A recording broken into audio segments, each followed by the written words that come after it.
Hello students, ఇవాళ క్లాస్లో మనం హ్యూమన్ స్కెలిటల్ సిస్టంలోని స్కల్ ఒక భాగమైన స్కల్ గురించి డిస్కస్ చేసుకుందాం. స్కల్ అంటే బుర్ర. ఇందులో మొత్తం 22 ఎముకలు ఉంటాయి. కపాల, ముఖ ఎముకల సమూహాలుగా ఉంటాయి. కపాలం అంటే ఏంటి?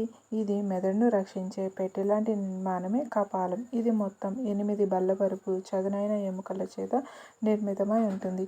అవేంటి? ఒక లలాటి కాస్తి, ఒక జత కుడ్యాస్తులు, ఒక జత కణతాస్తులు, ఒక అనుకపాలాస్తి, ఒక స్పీనకీయం, ఒక సేనకం. లలాటి కాస్తి అంటే ఏంటి? ఇది ఎక్కడ ఉంటుంది? ఇది ఎముక నుదురు, కపాలం పూర్వ ఉదర భాగాన్ని, నేత్రగుళిక పై భాగాన్ని ఏర్పరుస్తుంది. నెక్స్ట్ కుడ్యాస్తులు. ఇవి కపాల కుహరం పై కప్పును, పక్క భాగాలను ఏర్పరుస్తాయి. ఇవి పూర్వ భాగంలో కిరీట సూదనం ద్వారా లలాటి కాస్తితోనూ, పరభాగంలో లంబాయిడ్ సూదనం ద్వారా అనుకపాలాస్థితోనూ కలిసి ఉంటాయి. నెక్స్ట్ కణతాస్తులు. ఇవి కపాలం యొక్క పార్శ్వ భాగాలను, ఉదర భాగాన్ని ఏర్పరుస్తాయి. నెక్స్ట్ అనుకపాలాస్తులు. ఇవి కపాలం పరాంత పీఠ భాగాన్ని ఏర్పరుస్తాయి. 2 అనుకపాలాస్తుల మధ్య మహావివరం అనే ఒక పెద్ద రంధ్రం అనేది ఉంటుంది. మెదడు అంత్యభాగమైన మధ్యముఖం ఈ రంధ్రం ద్వారా వెలుపలికి వచ్చి వెన్నుపాముతోటి కలుస్తుంది. మహావివర రంధ్రాన్ని ఆవరించి ఇరువైపులా 2 అనుకపాల కందాలు ఉంటాయి. అందువల్ల మానవ పుర్రెను ద్వికందయుత పుర్రె అంటాం. నెక్స్ట్ స్పీనకీయం అంటే ఇది కపాలం పీఠ మధ్య భాగంలో ఉంటుంది. ఇది కపాలంలోని ఎముకలన్నిటితోనూ అనుసంధానం చెందడం వల్ల దీన్ని కీలకమైన ఎముకగా పేర్కొనవచ్చు. నెక్స్ట్ సేవకం. ఇది కపాలం పీఠ భాగపు పూర్వాంతంలోని ఎముక. నెక్స్ట్ ముఖ ఎముకలు ఏంటో చూద్దాం. ముఖ ఎముకలు.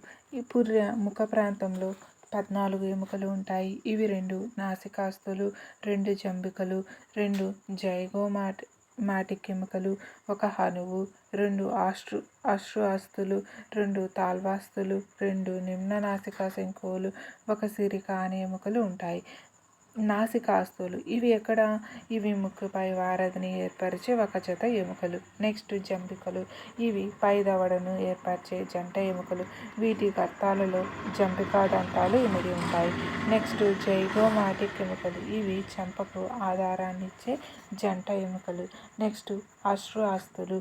ఇవి నేత్రగుళికల్లో అశ్రు గ్రంథులకు ఆధారాన్నిచ్చే ఎముకలు. ఇవి ముఖ భాగంలో ఉండే అతి చిన్న ఎముకలు. నెక్స్ట్ తాల్వాస్తులు. ఇవి ఘనతాలువు పరాంత భాగాన్ని ఏర్పరిచే జంట ఎముకలు. నెక్స్ట్ నాసికా శంకువులు.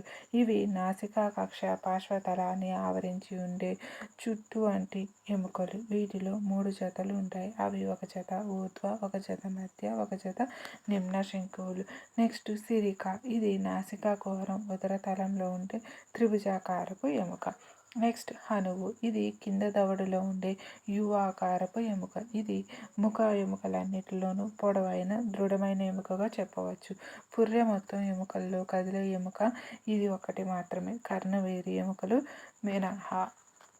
నెక్స్ట్ జ్ఞానాంగాలకు అనుబంధంగా ఉండే అస్థిపంజర నిర్మాణాలు ఏంటో చూద్దాం. నాసికా కక్ష. ఇది ముక్కులోని కుహరం నాసికా విదరం చే కుడి ఎడమ భాగాలుగా విభజించబడుతుంది. నెక్స్ట్ నేత్రగుళికలు. పుర్రెలోని నేత్రాలు ఇమిడి ఉండే ఎముకలచే ఏర్పడిన పల్లపు నిర్మాణాలను నేత్రగుళికలు అని అంటాం. నెక్స్ట్ కర్ణాస్థి ఖండాలు. ఇవి మధ్య చెవిలో ఉండే 3 చిన్న ఎముకలు. వీటిని కూటకం, దాగిలి, కర్ణాంతాస్థి అంటాం. వీటిలో కూటకం కింది దవడలో ఆర్టికులర్ రూపాంతరం, దాగి ప్రలంబం రూపాంతరం, కర్ణాంతరాస్థి రూపాంతరం చెందిన కాంటిక అధోహనువు. ఇది అతి చిన్న ఎముక. నెక్స్ట్ కాటిక ఎముక. హాస్యకుహరం పీఠ భాగంలో స్వరపేటిక, హనువు ఎముకల మధ్య ఉండే యు ఆకారపు ఎముకను కాటిక ఎముక అంటాం. ఇది స్వరపేటికను తెరిచి ఉంచబడుతుంది.